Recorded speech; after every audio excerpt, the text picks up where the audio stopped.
Good morning Telangana welcome to T News నేను Sai Madhavi bulletin ముందుగా headlines చూద్దాం పార్లమెంటు ఎన్నికలకు గులాబీ శ్రేణులు సన్నద్ధం 4 అభ్యర్థులను ప్రకటించిన పార్టీ అధినేత కేసీఆర్ కాంగ్రెస్ సర్కారు ఎల్ఆర్ఎస్ దోపిడీపై బీఆర్ఎస్ పోరాటం రేపు రాష్ట్ర వ్యాప్తంగా ధర్నాలకు కేటీఆర్ పిలుపు ప్రధాని మోదీని పెద్దన్నగా అభివర్ణించిన సీఎం రేవంత్ కాంగ్రెస్ బీజేపీ బంధం బయటపడిందని ఎమ్మెల్సీ కవిత ఫైర్ అబార్షన్ను రాజ్యాంగ హక్కుగా మార్చిన ఫ్రాన్స్ ఇలాంటి చట్టం చేసిన తొలి దేశంగా రికార్డు బ్యాడ్మింటన్ కెరియర్కు సాయి ప్రణీత్ గుడ్ బై గాయాలు వేధిస్తున్నందుకేనన్న ఛాంపియన్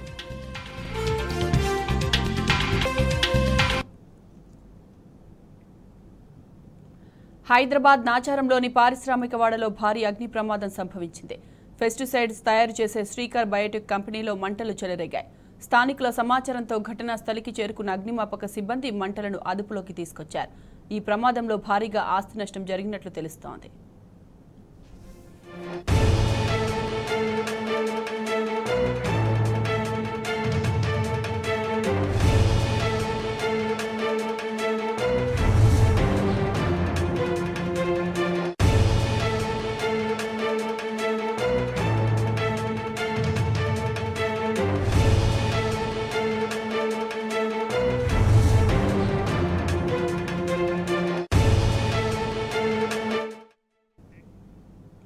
నాలుగు పార్లమెంటు స్థానాలకు సంబంధించిన పార్టీ అభ్యర్థులను బీఆర్ఎస్ అధినేత కేసీఆర్ ప్రకటించారు కరీంనగర్ నుంచి వినోద్ కుమార్ పెద్దపల్లి బీఆర్ఎస్ అభ్యర్థిగా కొప్పుల ఈశ్వర్కు అవకాశం దక్కింది ఖమ్మం నుంచి నామా నాగేశ్వరరావు మహబూబాబాద్ బీఆర్ఎస్ అభ్యర్థిగా మాలోతు కవితకు ఛాన్స్ లభించింది ఆయా పార్లమెంటు నియోజకవర్గాల పరిధిలోని ముఖ్య నేతలతో చర్చించి ఈ నలుగురిని బీఆర్ఎస్ హైకమాండ్ ఏకగ్రీవంగా ఎంపిక చేసింది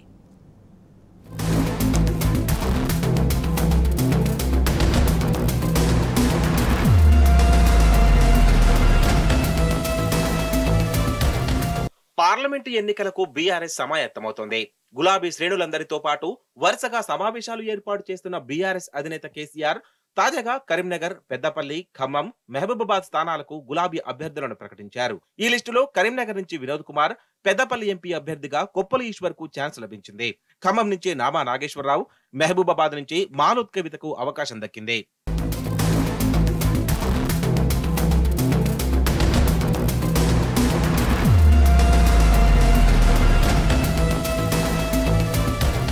కరీంనగర్ బీఆర్ఎస్ అభ్యర్థి వినోద్ కుమార్ 1959 జూలై 22న జన్మించారు తల్లిదండ్రులు మురళీధర్రావు సుగుణాదేవి వరంగల్ జిల్లా దేశాయిపేటలో ఆయన విద్యాభ్యాసం సాగింది కాకతీయ కాలేజీ నుంచి డిగ్రీ పూర్తి చేశారు వినోద్ కుమార్ 14 ఏళ్ల వయసులోనే విద్యార్థి రాజకీయాల్లోకి అడుగుపెట్టారు ఏఐఎస్ఎఫ్ లో చురుగ్గా పనిచేస్తూ విద్యార్థి నాయకుడిగా ఎదిగారు ఏఐఎస్ఎఫ్ తరపున అనేక ప్రజా ఉద్యమాలు ఆందోళనలో పాల్గొన్నారు కాకతీయ యూనివర్సిటీ నుంచి వినోద్ కుమార్ లా పట్టాను అందుకున్నారు 1984లో న్యాయవాద వృత్తిని ప్రారంభించారు 1998 వరకు వరంగల్ జిల్లాలో ఆ తర్వాత హైకోర్టులోనూ న్యాయవాదిగా పనిచేశారు ఏపీ బార్ కౌన్సిల్ సభ్యుడిగా పనిచేశారు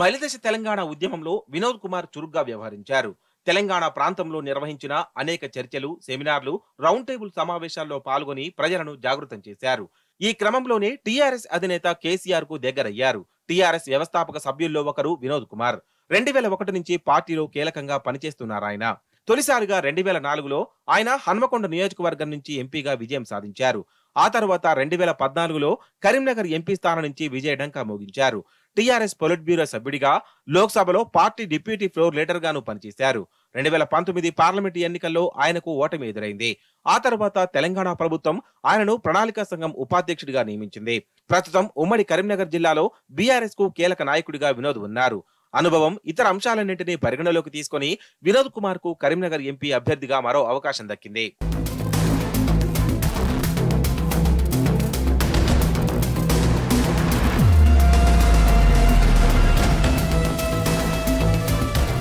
మాజీ మంత్రి కొప్పుల ఈశ్వర్ను పెద్దపల్లి ఎంపీ స్థానం నుంచి పోటీ చేయించాలని అధిష్టానం నిర్ణయించింది. ముఖ్యంగా పెద్దపల్లి పార్లమెంటు సెగ్మెంట్ పరిధిలో పెద్ద ఎత్తున సింగరేణి కార్మికులు ఓట్లుండడం, అక్కడ ఈశ్వర్ కు పట్టుండడం ఆయనకు కలిసొచ్చాయి. ఇప్పటి వరకు 6 సార్లు ఎమ్మెల్యేగా విజయం సాధించిన ఘనత కొప్పుల ఈశ్వర్ది.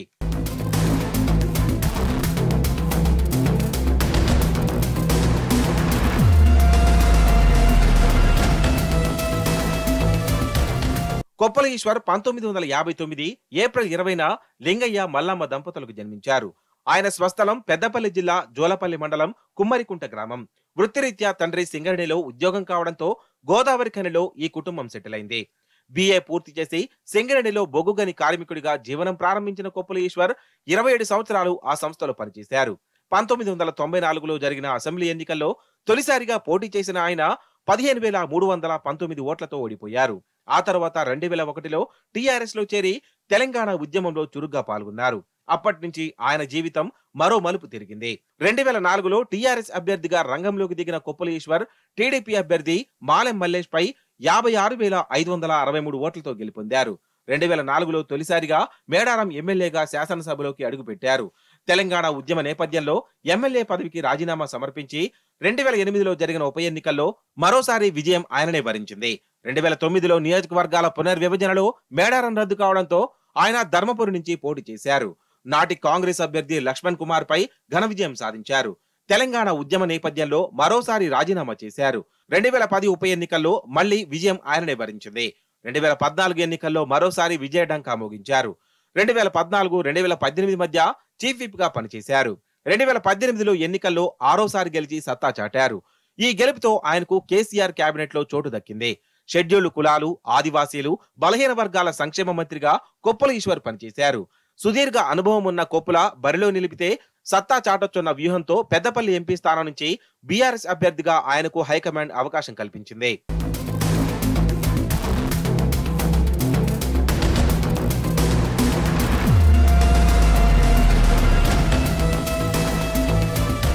ఖమ్మం ఎంపీ విషయంలో అంతా ఊహించినట్లే జరిగింది. బీఆర్ఎస్ ఖమ్మం పార్లమెంట్ అభ్యర్థిగా సిట్టింగ్ ఎంపీ నామా నాగేశ్వరరావును కేసీఆర్ ఫైనల్ చేశారు. ఈ మేరకు ఖమ్మం జిల్లా నేతలతో హైదరాబాద్ లో జరిగిన సమావేశంలో కేసీఆర్ నిర్ణయం తీసుకున్నారు. ఉమ్మడి ఖమ్మం జిల్లా నుంచి ఎంపీగా 2 సార్లు అత్యధిక మెజారిటీతో ఘన విజయం సాధించిన ఘనత నామాది. ఆయన 2009, 2019 లోక్సభ ఎన్నికల్లో బ్రహ్మాండమైన మెజారిటీతో సునాయాసంగా గెలుపొందారు. 2019 ఎన్నికల్లో కాంగ్రెస్ పై విజయ ఢంకా మోగించారు. 1,68,062 ఓట్ల భారీ మెజారిటీతో విజయం ఆయనను వరించింది. ఖమ్మం కిల్లాపై విజయకేతనం ఎగరవేశారు. ఆ తర్వాత బీఆర్ఎస్ లోక్సభ పక్ష నేతగాను ఆయనకు ప్రమోషన్ దక్కింది. పార్లమెంటులో తెలంగాణ వారిని బలంగా వినిపించడంలో నామా ముందున్నారు. 2005 నుంచి రాజకీయాల్లో కొనసాగుతున్న నామా 2019 మార్చిలో బీఆర్ఎస్ లో చేరారు.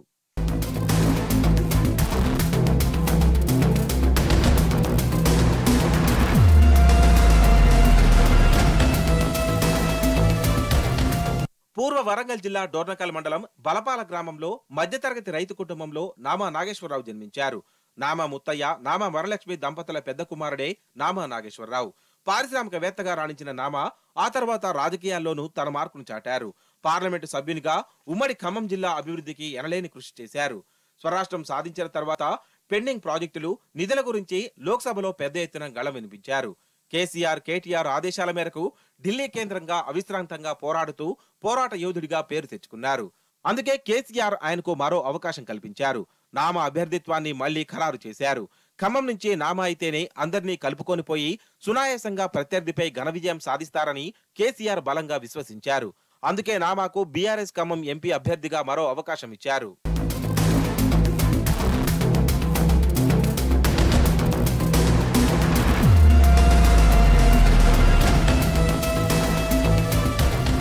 ఖమ్మం పార్లమెంటు స్థానానికి నామా నాగేశ్వరరావు పేరును ప్రకటించడం పట్ల ఉమ్మడి ఖమ్మం జిల్లా వ్యాప్తంగా హర్షాతిరేకాలు వ్యక్తమవుతున్నాయి. అన్ని ప్రాంతాల్లోనూ బీఆర్ఎస్ నేతలు, కార్యకర్తలు, పార్టీ శ్రేణులు హర్షం వ్యక్తం చేస్తూ సంబురాలు చేసుకున్నారు. వచ్చే పార్లమెంటు ఎన్నికల్లో నామాను బంపర్ మెజారిటీతో గెలిపించుకుంటామని ముక్తకంఠంతో నినదించారు.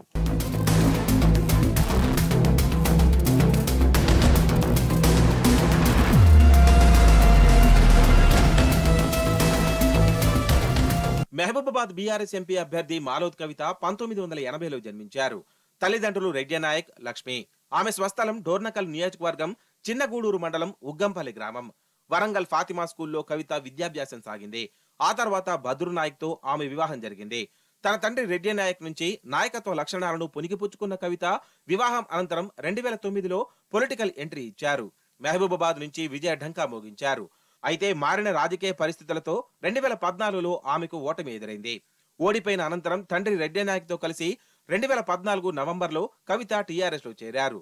టీఆర్ఎస్ కార్యదర్శిగా వ్యవహరించడంతో పాటు పలు ఎన్నికల్లో ఇన్ఛార్జిగా పనిచేశారు. ఇదే క్రమంలో 2018లో రెడ్డి నాయక్ విజయంలో కవిత కీ రోల్ పోషించారు. 2019లో గులాబీ పార్టీ ఆమెకు ఎంపీగా అవకాశం కల్పించింది. బహిరంగ సభలో తన కూతురు కవితను గెలిపించాలని కేసీఆర్ సంబోధించారు. సమ్మక్క సారలమ్మ జాతరకు జాతీయ హోదా, బయ్యార ముక్కు, తెలంగాణ హక్కు అనే నినాదంతో ప్రజలను ఆకట్టుకున్నారామె. ఫలితంగానే భారీ మెజారిటీతో మహబూబాబాద్ ఎంపీగా ఘన విజయం సాధించి కవిత కొత్త చరిత్రను సృష్టించారు. దేశంలోనే మొదటి మహిళా లంబాడా పార్లమెంటు సభ్యురాలిగా ఖ్యాతికెక్కారు. తన ప్రమాణ స్వీకారంలో జై బంజారా అని నినదించిన మొదటి నాయకురాలిగాను ప్రత్యేకతను చాటుకున్నారు కవిత.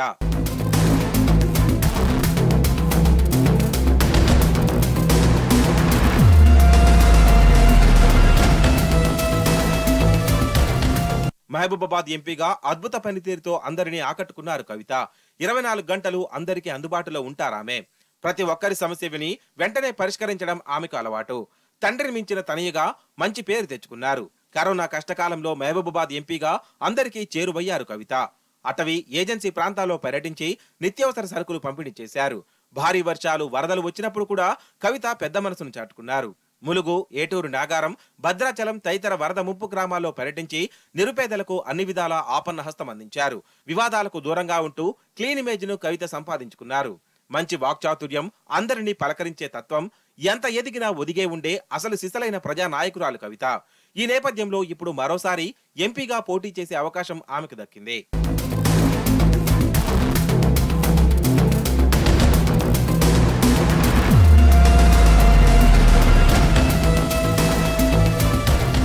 మొత్తంగా ఆయా పార్లమెంటు నియోజకవర్గాల పరిధిలోని ముఖ్య నేతలతో చర్చించి సమిష్టి నిర్ణయం మేరకు 4 అభ్యర్థులను బీఆర్ఎస్ హైకమాండ్ ఏకగ్రీవంగా ఎంపిక చేసింది.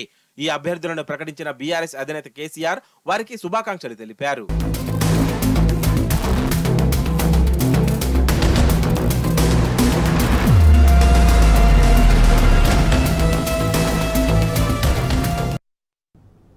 పార్లమెంటు ఎన్నికల్లో తెలంగాణ ప్రజలు కేసీఆర్ వైపే ఉంటారన్నారు ఖమ్మం బీఆర్ఎస్ అభ్యర్థి నామా నాగేశ్వరరావు.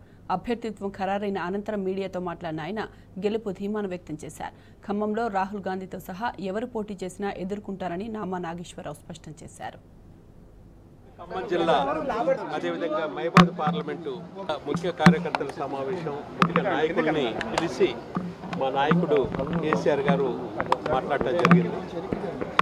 మాట్లాడినప్పుడు వారందరి అభిప్రాయాలు తీసుకున్నారు.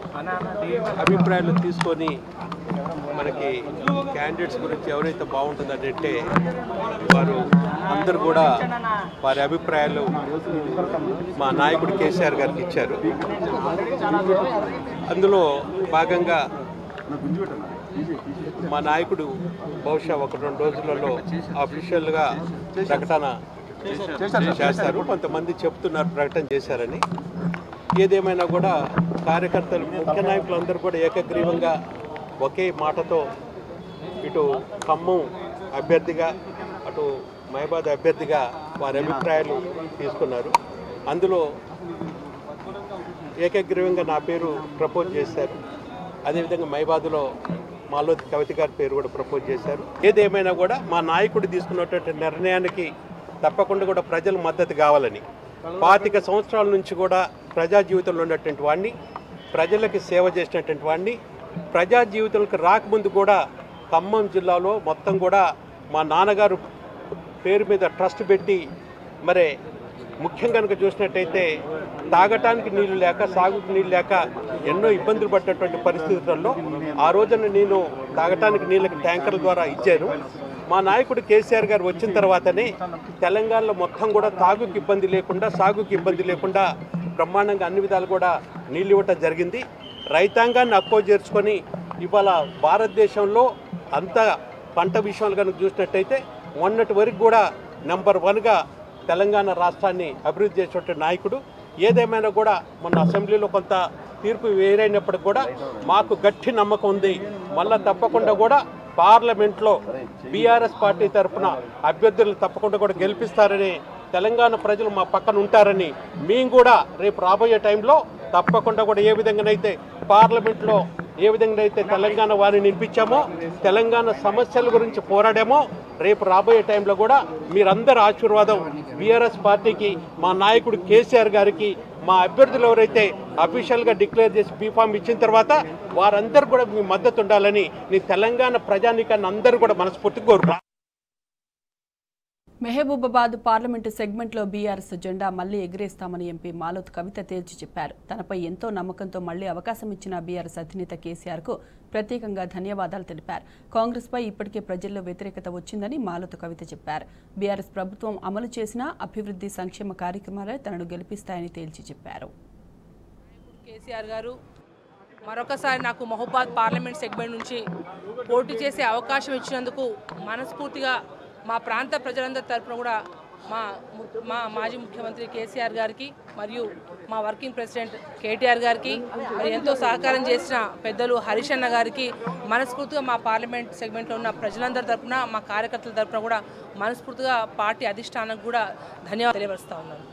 రాష్ట్రంలో కాంగ్రెస్ పార్టీ ఉన్నప్పటికీ మహబూబాబాద్ పార్లమెంట్ సెగ్మెంట్లో 7 నియోజకవర్గాలతో నాకు ప్రత్యేకమైన ఏదో ఉన్నా ప్రత్యేకంగా మహబూబాబాద్ పార్లమెంట్ సెగ్మెంట్ ఏ పరిస్థితి ఉన్నప్పటికీ ఇప్పటికే ప్రజలందరూ కూడా కాంగ్రెస్ పార్టీకి ఓటేసి ఇప్పటికే చాలా పొరపాటు చేసినాం, తప్పైందని చెప్పేసి ఇప్పుడే అనుకుంటాం. చర్చ ఆల్రెడీ స్టార్ట్ అయింది. వాళ్ళ కరెంట్ ఇబ్బందులు జరుగుతూ ఉన్నాయి, మంచినీటి సమస్య ఉంది. వాళ్ళ కాళేశ్వరం ప్రాజెక్టు ద్వారా ప్రత్యేకంగా ఏదైతే నర్సంపేట కావచ్చు, మహబూబాద్ కావచ్చు, డోర్నాకల్ చివరి ఆయకట్టు వరకు కూడా కాళేశ్వరం ద్వారా నీళ్ళు వచ్చేది. కానీ ఇప్పటికే రైతులు అన్ని తండాల నుంచి గ్రామాలకు ప్రత్యేకంగా కూడా ఫోన్లు చేసి అన్నీ కూడా పొలాలు ఎండిపోతున్నాయి, వాళ్ళ నీళ్ళ సమస్య కాంగ్రెస్ పార్టీ వచ్చిందో లేదో వెంటనే నీళ్ళ సమస్య, కరెంటు సమస్య అన్నీ వస్తూ ఉన్నాయని చెప్పేసి చెప్తా ఉన్నారు. దాంతోపాటు ఏవైతే వీళ్ళు ఇచ్చిన హామీలు 420 హామీలే కావచ్చు, ఈ 6 హామీలు అని చెప్పి చెప్తూనే కావచ్చు, ఏదైతే జస్ట్ అంటే మన గవర్నమెంట్లో ఏదైతే బకాయి అయితే వాళ్ళు జస్ట్ కొన్ని మాత్రమే చేస్తూ ఉన్నారు. కానీ ప్రధానంగా 2 లక్షల రుణమాఫీ కావచ్చు, ఇవాళ మహిళలకి ప్రత్యేకంగా 2,500 రూపాయలు ఇచ్చే ప్రధాన స్కీమ్ కావచ్చు, పెన్షన్లు డబల్ పెంచడం కావచ్చు, మరియు ఏదైతే అన్ని వరి ధాన్యాలకు సంబంధించి 500 బోనస్ కావచ్చు, ఇవన్నీ కూడా అంటే ఎలక్షన్ల బిఫోర్లో చాలా పెద్ద హంగామా చేసి సోషల్ మీడియా క్రియేట్ చేసి డిసెంబర్ 9 రాగానే అన్నీ కూడా మేము డబల్ ఇస్తామని చెప్పి అయితే తప్పుడు హామీలు చెప్పి ఉన్నారో అవన్నీ ప్రజలు అంతా ఆల్రెడీ గమనిస్తూ ఉన్నారు. ఖచ్చితంగా ప్రజల్లో కూడా అవన్నీ ప్రజలు తీసుకెళ్తాము. ప్రజలు ఖచ్చితంగా ఈ పార్లమెంట్ ఎలక్షన్లో మా వైపే ఉంటారు. ఖచ్చితంగా ఆల్రెడీ ఇప్పటికే ఆలోచిస్తున్నారు. మహబూబాబాద్ పార్లమెంట్ సెగ్మెంట్ ఖచ్చితంగా మేము గెలవబోతున్నాం. 7 నియోజకవర్గాలు ఏదైతే ములుగు నుంచి మొదలుకుంటే భద్రాచలంకు ప్రతి ఒక్కరు ఇప్పుడున్న మా ఓడిపోయిన వాళ్ళు కావచ్చు, ఉన్న కార్యకర్తలు కావచ్చు, ప్రతి ఒక్కరు 100కు 100% నన్ను ఒక ఆడబిడ్డలాగా ఆదరిస్తారు. ఖచ్చితంగా గతంలో ఎంత పనిచేసిరో దానికంటే రెట్టింపు ఉత్సాహంతో కూడా ఈ పార్లమెంట్ సెగ్మెంట్లో ఖచ్చితంగా పనిచేస్తారు. 100కు 100% నన్ను పార్లమెంట్ పంపిస్తారు. ఎల్ఆర్ఎస్ఆర్ పేరుతో తెలంగాణ ప్రజల మీద తీవ్రమైన ఆర్థిక భారం మోపేందుకు కాంగ్రెస్ ప్రభుత్వం సిద్ధమైందని BRS working president KTR fire అయ్యారు. ఎన్నికల్లో గెలవడానికి హస్తం పార్టీ అడ్డమైన హామీలు ఇచ్చిందని విమర్శించారు. తాము అధికారంలోకి వస్తే ఎల్ఆర్ఎస్ను ఉచితంగా చేస్తామని చెప్పిన కాంగ్రెస్ నేతలు ఇప్పుడు మాట మార్చారని మండిపడ్డారు. కాంగ్రెస్ ప్రభుత్వం తీరుకు నిరసనగా ఈ నెల 6న తెలంగాణ వ్యాప్తంగా నిరసన కార్యక్రమాలకు కేటీఆర్ పిలుపునిచ్చారు. 7వ తేదీన కలెక్టరేట్కు ఆర్డీఓలకు బాధితుల తరపున బీఆర్ఎస్ నేతలు విజ్ఞాపన పత్రాలు ఇస్తారని చెప్పారు. అయినా ప్రభుత్వం స్పందించకుంటే న్యాయ పోరాటం చేస్తామని కేటీఆర్ స్పష్టం చేశారు. బీఆర్ఎస్ పార్టీ అధికారంలో ఉన్నప్పుడు మరి ఏదైనా కార్యక్రమం చేస్తే దాని మీద నోటికొచ్చినట్టు మాట్లాడి ప్రజల్ని ఆ రోజు గందరగోళం చేసి మళ్ళీ ఈరోజు అవే పథకాలని అవే కార్యక్రమాలను కొనసాగించే ప్రయత్నం కాంగ్రెస్ పార్టీ చేస్తూ ఉన్నది. ఇందుకు తాజా ఉదాహరణ ఎల్ఆర్ఎస్ స్కీమ్ పైన కాంగ్రెస్ పార్టీ విధానం. ఆనాడు ఎల్ఆర్ఎస్ బీఆర్ఎస్ ప్రభుత్వం తీసుకొచ్చినప్పుడు 25,44,000 దరఖాస్తులు ఆ రోజు ప్రజలు ఇవ్వడం జరిగింది. ఒక 1,000 రూపాయల చొప్పున నామినల్ ఫీజు కూడా పెట్టడం జరిగింది. అయితే కోమటిరెడ్డి వెంకటరెడ్డి గారు ఆయన స్వయంగా పోయి కోర్టులో కేసేశారు. పాత విధానంలోనే రిజిస్ట్రేషన్లు చేయాలి, మీరు ఎల్ఆర్ఎస్ అని పెట్టి ఈ రకంగా చేయడం అన్యాయము అని చెప్పడమే కాకుండా ఆయన ఎన్నికల ప్రచారంలో కూడా దీన్ని ఒక అస్త్రంగా వాడుకున్నారు. అసలు ఎల్ఆర్ఎస్ రద్దు చేస్తాము, ఎవరు కట్టవద్దు అని బట్టి విక్రమార్క గారు కూడా చాలా స్పష్టంగా కామెంట్ చేసినారు. ఉత్తమ్ కుమార్ రెడ్డి గారు ఆనాడు ఆయన అన్న మాట ఏమంటే నో ఎల్ఆర్ఎస్ నో టీఆర్ఎస్, టీఆర్ఎస్ను బహిష్కరించాలి, తెలంగాణకి వెళ్ళి ప్రజలెవరు ఎల్ఆర్ఎస్ కట్టొద్దు, కాంగ్రెస్ అధికారంలోకి వచ్చాక ఉచితంగానే ఎల్ఆర్ఎస్కు ఏ ఫీజు లేకుండా చేస్తాము అని స్వయంగా ఉత్తమ్ కుమార్ రెడ్డి గారు అన్నమాట. ఇది బట్టి విక్రమార్క గారు. పార్టీ సంబంధించిన నాయకత్వం కానీ రాష్ట్ర ప్రభుత్వం కానీ పన్నుల పేరు మీదనో లేదా ఇంకో దాని పేరు మీదనో వాళ్ళ రక్తాన్ని పీల్చాలనేటువంటి ఆలోచనతో రాష్ట్ర ప్రభుత్వం ఉంది. అన్ని రిజిస్ట్రేషన్లు ఆపి పెద్ద భయాంతో వాళ్ళకి గురి చేస్తా ఉన్నారు. ఈరోజు రాష్ట్రంలో మీరు ఎల్ఆర్ఎస్ కడితేనే రిజిస్ట్రేషన్ అంటున్నారు. రిజిస్ట్రేషన్ ఆపే హక్కు మీకెవడిచ్చిందండి? మేము రాష్ట్ర ప్రజలందరూ కూడా కాంగ్రెస్ పార్టీ పక్షాన విజ్ఞప్తి చేస్తా ఉన్నాం. వీలైతే అసలు కట్టబాకండి, మీ అందరికీ వెసులుబాటు కలిగిస్తాం. ప్రతిపక్షంలో ఉన్నప్పుడేమో ఎల్ఆర్ఎస్కు ఫీజు కట్టండి అంటే రక్తమాంసాలు పీల్చేస్తున్నారు అని. మరి వాళ్ళ బట్టి విక్రమార్క గారు సమాధానం చెప్పాలా? మరి మీరు కూడా ఇప్పుడు రక్తమాంసాలు పీలుస్తున్నారా? లేక ఫీజులు కట్టమని ఏదైతే సేమ్ మేము ఏదైతే ఫీజు చెప్పామో అదే పెట్టి మీరు మార్చి 31 లోపల కట్టాలని చెప్పి మెడ మీద కత్తి పెట్టి ఈ రాష్ట్రంలోని మధ్యతరగతి ప్రజల రక్తమాంసాలను తాగుతున్నారా? చెప్పాలి.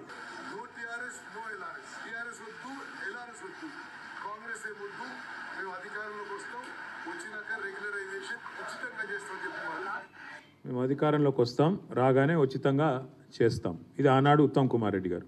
ఇది సీతక్క గారు. కొత్త మళ్ళా అంటే దోచుకోవడానికి దాచుకోవడానికి ప్రజల దగ్గర చిల్లిగా అవ్వలేకుండా చేయడానికి ఇదొక నాటకం. ఈరోజు వీళ్ళు ముగ్గురు మంత్రులు. ఒకరు ఉప ముఖ్యమంత్రి, కోర్టుకు పోయిన కోమటిరెడ్డి వెంకటరెడ్డి గారు మంత్రి, ఎల్ఆర్ఎస్ వద్దు అని, ఎల్ఆర్ఎస్ ఉచితంగా చేస్తామని చెప్పిన ఉత్తమ్ కుమార్ రెడ్డి గారు మంత్రి, ప్రజల దగ్గర చిల్లిగవ్వ లేకుండా దోచుకోవడానికే రుసుము పెట్టినారు అన్న సీతక్క గారు మంత్రి, ఎల్ఆర్ఎస్ అనేది అసలు కట్టవద్దు, ఇది కరెక్ట్ కాదు అని చెప్పిన మన బట్టి విక్రమార్క గారు ఉప ముఖ్యమంత్రి. నేను ఇవాళ ఈ ముగ్గురు మంత్రుల్ని, ఉప ముఖ్యమంత్రి గారిని, కాంగ్రెస్ పార్టీ ప్రభుత్వాన్ని ఇవాళ నేను సూటిగా అడుగుతా ఉన్నా. ప్రజల నుంచి 20,000 కోట్ల రూపాయలు తోలు వలిచి వసూలు చేయడానికి మీరు వేసిన ఎత్తుగడ ఇది కాదా? మీరు ఆనాడు ప్రతిపక్ష పార్టీగా మీరు చెప్పిన మాటల మీద మీకే విశ్వాసం ఉంటే ఇవాళ మరి ఈ రకమైన ఎల్ఆర్ఎస్ కార్యక్రమానికి మీరు ఎందుకు తెరదీశారు? ప్రతిపక్షంలో ఉన్నప్పుడేమో ఫ్రీగా చేస్తామని చెప్పి ఊకదంపుడు ఉపన్యాసాలు ఇచ్చారు, ప్రజలకు అబద్ధాలు చెప్పి అధికారంలోకి వచ్చారు. ఎల్ఆర్ఎస్ మీద న్యాయ పోరాటం ఏమైంది? వెంకటరెడ్డి గారిది పిల్లి ఏమైంది చెప్పాలి. అందుకే మేము అనేది బట్టి గారు చెప్పిన మాటలు వట్టి మాటలను తేలిపోయింది. అసలు ఎల్ఆర్ఎస్ కట్టవద్దని చెప్పింది ఉత్తదని తేలిపోయింది. ఉత్తమ్ కుమార్ రెడ్డి గారు ఫ్రీగా చేస్తాం ఎల్ఆర్ఎస్ అన్నారు, మరి ఆయన క్యాబినెట్లో ఉన్నారు. ఇవాళ ఆయన క్యాబినెట్, ఆయన ఏ మంత్రివర్గంలో అవుతున్నారో ఆ క్యాబినెటే ఎల్ఆర్ఎస్ కట్టాలని చెప్తా ఉంది. అదేవిధంగా సీతక్క గారు చిల్లిగవ్వలేదు ప్రజల దగ్గర అన్నారు, మరి వారు కూడా ఈరోజు సమాధానం చెప్పాలి. ఇవన్నీ తప్పకుండా ప్రజల తరపున మేము అడుగుతూ ఉన్నాం, తప్పకుండా వారు మరి స్పందించాలని చెప్పి కూడా డిమాండ్ చేస్తూ ఉన్నాం. 20,000 కోట్ల రూపాయల భారాన్ని మధ్యతరగతి ప్రజల మీద మోపే ఏదైతే ప్రయత్నం ప్రభుత్వం చేస్తున్నదో దీన్ని తప్పకుండా విరమించుకోవాలి. ఫ్రీగా మీరు చెప్పినట్టు ఎల్ఆర్ఎస్ ఫ్రీగా చేయాలని చెప్పి రాష్ట్ర ప్రభుత్వాన్ని మేము డిమాండ్ చేస్తూ ఉన్నాం. ఎల్ఆర్ఎస్ పథకానికి అప్లై చేసిన 25,44,000 మంది ఎవరైతే ఉన్నారో వారందరి తరఫున రాష్ట్ర ప్రభుత్వాన్ని కోరుతున్నాం, ఉచితంగా చేస్తామని మాట ఇచ్చిండ్రు, ఉచితంగా చేయాలి.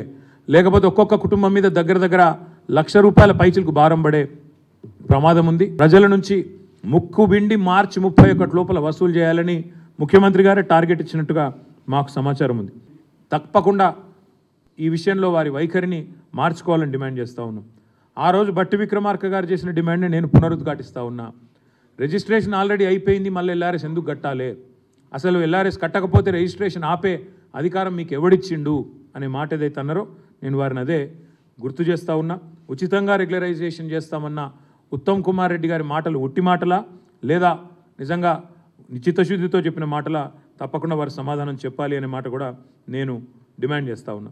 దాంతోపాటు ఆ రోజు ప్రతిపక్షంలో ఉన్నప్పుడు ఒకలాగా, అధికారంలో ఉన్నప్పుడు మరొకలాగా వ్యవహారం చేస్తున్న మీ తీరును కూడా ప్రజలు గమనిస్తున్నారు. దీన్ని తప్పకుండా నిరసిస్తున్నాము, ఖండిస్తున్నాము. తప్పకుండా క్షేత్రస్థాయిలో పోరాటాలకు కూడా పిలుపునిస్తూ ఉన్నాం. ఒకవైపు ఇప్పటికే పంటలు ఎండుతూ ఉన్నాయి, నీళ్లు లేక పంటలు ఎండుతూ ఉన్నాయి. మరొకవైపు రైతు కుటుంబాలు కానీ దిగువ మధ్యతరగతి కుటుంబాలు కానీ ఇబ్బందుల్లో ఉన్నాయి. కాబట్టి కాంగ్రెస్ పార్టీ గతంలో ఇచ్చిన హామీని నిలబెట్టుకోవాలని డిమాండ్ చేస్తూ, ఉచితంగా ఎల్ఆర్ఎస్ను అమలు చేయాలని డిమాండ్ చేస్తూ, గతంలో ఈ మంత్రులు మాట్లాడిన మాటలు వారికి గుర్తు చేస్తూ 6వ తారీఖు నాడు అన్ని నియోజకవర్గ కేంద్రాలు రాష్ట్ర వ్యాప్తంగా, హైదరాబాదులో హెచ్ఎండిఏ కార్యాలయం దగ్గర, అదేవిధంగా జిహెచ్ఎంసీ కార్యాలయం దగ్గర, మిగతా అన్ని నియోజకవర్గ కేంద్రాల్లో ధర్నాలకు పార్టీ పిలుపునిస్తూ ఉంది. 7వ తారీఖు నాడు అన్ని ఆర్డీఓ కార్యాలయాలు, అదేవిధంగా కలెక్టర్ ఆఫీసులను కాడ 33 జిల్లాల్లో కలెక్టర్లకు కూడా విజ్ఞాపన పత్రాలు ఇస్తాం. అప్పటికి ప్రభుత్వం దిగిరాకపోతే న్యాయ పోరాటం కూడా ఈ 25 లక్షల కుటుంబాల తరపున చేస్తాము. మేము కూడా ప్రజలకు విజ్ఞప్తి చేస్తూ ఉన్నాం. ఎల్ఆర్ఎస్ కట్టమని ఎవరైతే అధికారులు ఒత్తిడి చేస్తూ ఉన్నారో, ఫోన్లు చేస్తూ ఉన్నారో వారిని అడగండి, నిలదీయండి. మరి మీరే చెప్పారు కదా కాంగ్రెస్ వస్తే ఫ్రీగా ఎల్ఆర్ఎస్ అని చెప్పారు కదా, ఇవాళ ఎందుకు మాట నిలబెట్టుకోవట్లేదు అనే మాట ప్రజలకు విజ్ఞప్తి. ఉప ముఖ్యమంత్రి భట్టి విక్రమార్క కనిపించడం లేదు. అంటే కాంగ్రెస్లో డిప్యూటీ సీఎంగా ఉన్నారు, కానీ ప్రభుత్వ ప్రకటనలో మాత్రం మిస్ అయ్యారు. ఇన్నాళ్లు యాడ్స్లో సీఎం రేవంత్ రెడ్డి పక్కన కనిపించిన భట్టి ఫోటో ఇప్పుడు భూతద్దం పెట్టి వెతికినా కనిపించడం లేదు. ఇతర మంత్రులు సైతం అవుట్ అయ్యారు.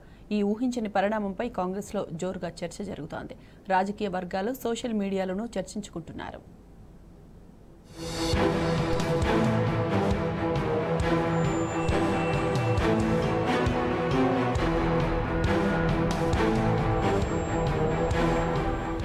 కాంగ్రెస్లో డిప్యూటీ సీఎం భట్టి విక్రమార్కను పక్కన పెట్టేశారా?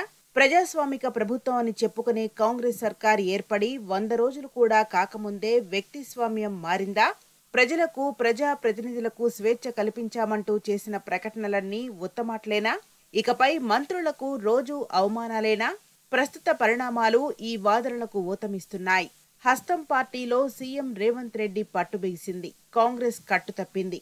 ప్రభుత్వ కార్యక్రమాల ప్రకటనల నుంచి ఉప ముఖ్యమంత్రి భట్టి ఫోటో ఎగిరిపోయింది. అయితే కేవలం 3 నెలల్లోనే కాంగ్రెస్ అధిష్టానాన్ని సీఎం రేవంత్ రెడ్డి ప్రసన్నం చేసుకున్నాడా? ఢిల్లీ అనుగ్రహం ఆయనకు పూర్తి స్థాయిలో లభించినట్లేనా? అసలింతకీ ప్రభుత్వ ప్రకటనల్లో డిప్యూటీ సీఎం ఫోటో ఎందుకు మిస్ అయ్యింది? అధిష్టానానికి తెలిసే ఇది జరిగిందా, లేదా ముఖ్యమంత్రే ఇంత పని చేశారా? ఇప్పుడు కాంగ్రెస్ నేతల మెదళ్లను తొలుస్తున్న ప్రశ్నలివే. అయితే రేవంత్ ఆదేశాలతోనే సర్కార్ యాడ్స్ నుంచి ఉప ముఖ్యమంత్రి భట్టితో పాటు ఇతర మంత్రుల ఫోటోలు గల్లంతయ్యాయని కాంగ్రెస్ వర్గాల్లో జోరుగా చర్చ సాగుతోంది. అకస్మాత్తుగా చోటు చేసుకున్న ఈ పరిణామం హస్తం పార్టీ నాయకత్వంలో ఒకరి చెవులు మరొకరు కొరుక్కునేలా చేసింది.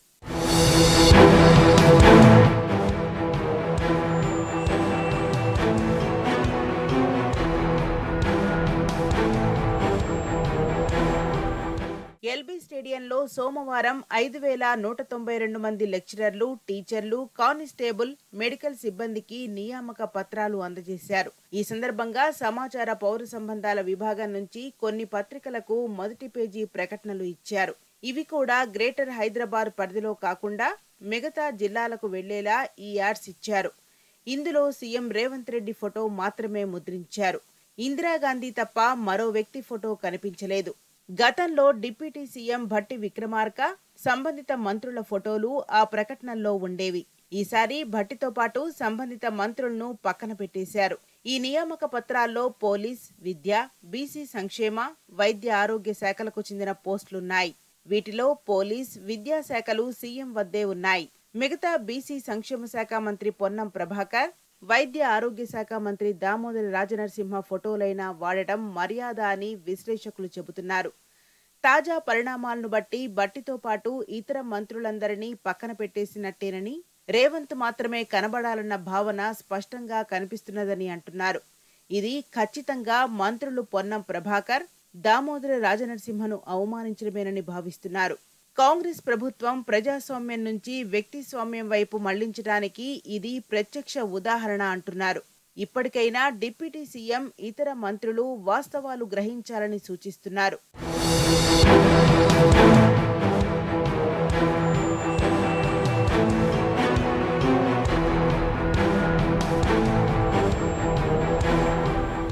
కాంగ్రెస్లో సీనియర్లను పక్కనబెట్టి మరీ అధిష్టానం రాష్ట్ర ప్రభుత్వ పగ్గాలు రేవంత్ రెడ్డి చేతిలో పెట్టిన విషయం అందరికీ తెలిసిందే. దీంతో దామోదర, శ్రీధర్ బాబు, భట్టి, ఉత్తమ్, కోమటిరెడ్డి లాంటి బడా నేతలు ఢిల్లీ పెద్దల ముందు బాహాటంగానే తమ అసహనాన్ని వ్యక్తం చేశారు. అయితే అందరికీ ఒకే తారక మంత్రం ఊది కాంగ్రెస్ హైకమాండ్ వాళ్లను ఒక దారికి తెచ్చింది. సీనియర్లకు మంత్రి పదవులిచ్చి కోరిన శాఖలను కేటాయించి బుజ్జగించింది. పనిలో పనిగా భట్టి విక్రమార్కకు ఉప ముఖ్యమంత్రి పదవి ఇచ్చి ప్రతి ప్రభుత్వ ప్రచార కార్యక్రమాల్లో పెద్దపీట వేసే విధంగా కాంగ్రెస్ అధిష్టానం ఆదేశించింది. తద్వారా పార్టీలో ముందు నుంచి ఉన్నవాళ్లపై రేవంత్ పెత్తనం చేయకుండా చెక్ పెట్టింది. అందుకే ప్రమాణ స్వీకారం చేసింది మొదలు రేవంత్తో పాటు భట్టికి కూడా ప్రభుత్వ కార్యకలాపాల్లో ప్రాధాన్యత విశేషంగా పెరుగుతూ వచ్చింది. దేశ రాజధాని ఢిల్లీలో ప్రధానమంత్రి నరేంద్ర మోదీ భేటీతో సహా అన్ని ప్రభుత్వ అధికారిక కార్యక్రమాల్లో deputy CM Bhatti Vikramarka CM Revanth రెడ్డితో సమాన భాగస్వామ్యాన్ని పంచుకున్నారు. అంతేకాదు ప్రతి అధికారిక కార్యక్రమ ప్రకటనల్లో ఫ్లెక్సీల్లో సీఎంతో సమానంగా భట్టి ఫోటోను సైతం ప్రచురించడం మొదలుపెట్టారు. రేవంత్ కూడా భట్టికి ప్రాధాన్యమిస్తూ తన ప్రసంగాలను మొదలయ్యేలా జాగ్రత్త పడుతూ వస్తున్నాడు. ఇక్కడి వరకు బాగానే ఉంది. కానీ అకస్మాత్తుగా ప్రభుత్వ కార్యక్రమాల ప్రకటనల్లో డిప్యూటీ సీఎం భట్టి మాయమయ్యారు. సీఎం రేవంత్ రెడ్డే దర్శనమిస్తున్నారు.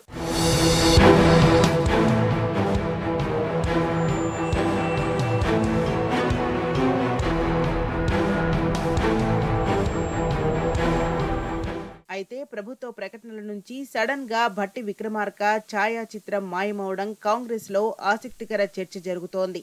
ఇది అధిష్టానానికి తెలిసే జరిగిందా? తనకు రాహుల్ గాంధీ అండదండలు పుష్కలంగా ఉన్నాయని చెప్పుకునే రేవంత్ కు పూర్తి స్థాయిలో స్వేచ్ఛ లభించిందా? ఎన్నికల వేళ హైకమాండ్ ను ప్రసన్నం చేసుకోవడానికి ముఖ్యమంత్రి చేసిన జపం సత్ఫలితాన్నిచ్చిందా? అందుకే రేవంత్ ప్రభుత్వ ప్రకటనల నుంచి భట్టి ఫోటోను ధైర్యంగా తీసేయించారా? ఇలా రకరకాల వాదనలు కాంగ్రెస్ శ్రేణుల్లో వినిపిస్తున్నాయి. పార్టీ సీనియర్ నేతలు, మంత్రులు కూడా ఇదే అంశంపై చెవులు కొరుక్కుంటున్నారు. ఒకవేళ హైకమాండ్ దగ్గర మార్కులు కొట్టేసిన రేవంత్ మెల్లగా పట్టు బిగిస్తున్నాడా?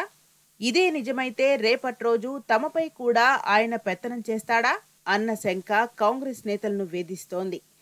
కాంగ్రెస్ లో తలోదారి చందంలా మంత్రులది ఓదారైతే సీఎంది మరోదారి అన్నట్లుగా పరిస్థితి తయారైందని గుసగుసలు వినిపిస్తున్నాయి.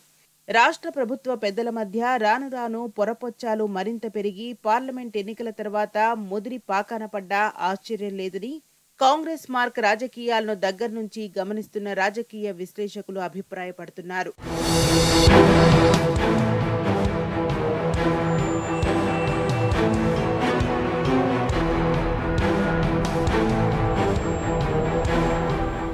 ప్రభుత్వ యాడ్స్ లో భట్టి ఫోటో విమర్శించడంపై సోషల్ మీడియాలోనూ తీవ్ర చర్చ జరుగుతున్నది.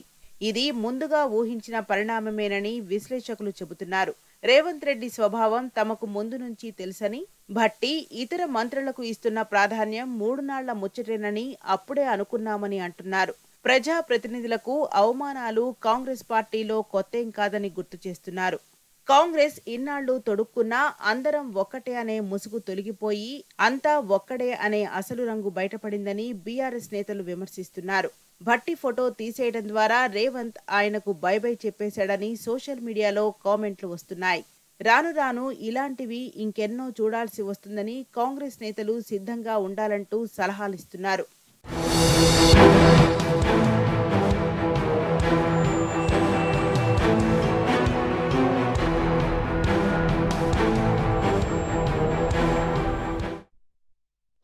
సాగునీటి కోసం హన్మకొండ జిల్లాలో రైతుల ఆందోళన బాటపట్టారు.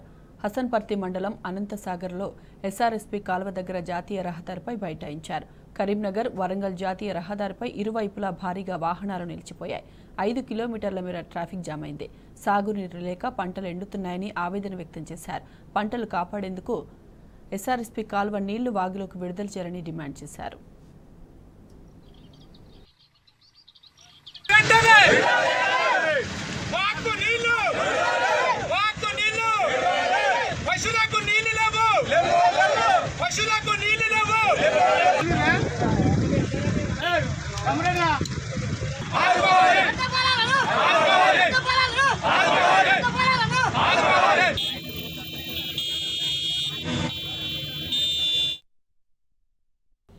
ఇస్రో చైర్మన్ సోమనాథన్కు క్యాన్సర్ సోకింది.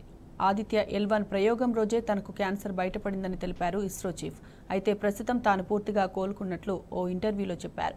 4 రోజుల పాటు ఆసుపత్రిలోనే ఉన్నానన్న ఆయన కీమోథెరపీ చేయించుకున్నట్లు పేర్కొన్నారు. మొదట్లో కాస్త కంగారు పడినప్పటికీ క్యాన్సర్పై ఇప్పుడు అవగాహన వచ్చిందన్నారు సోమనాథ్.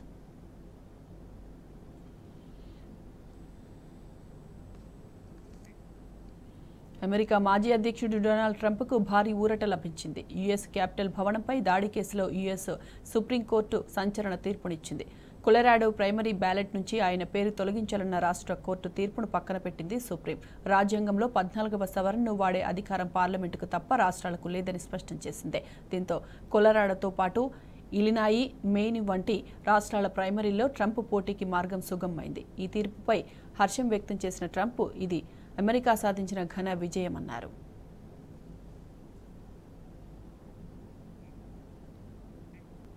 ఇవి బులెటిన్ అప్డేట్స్. నమస్తే.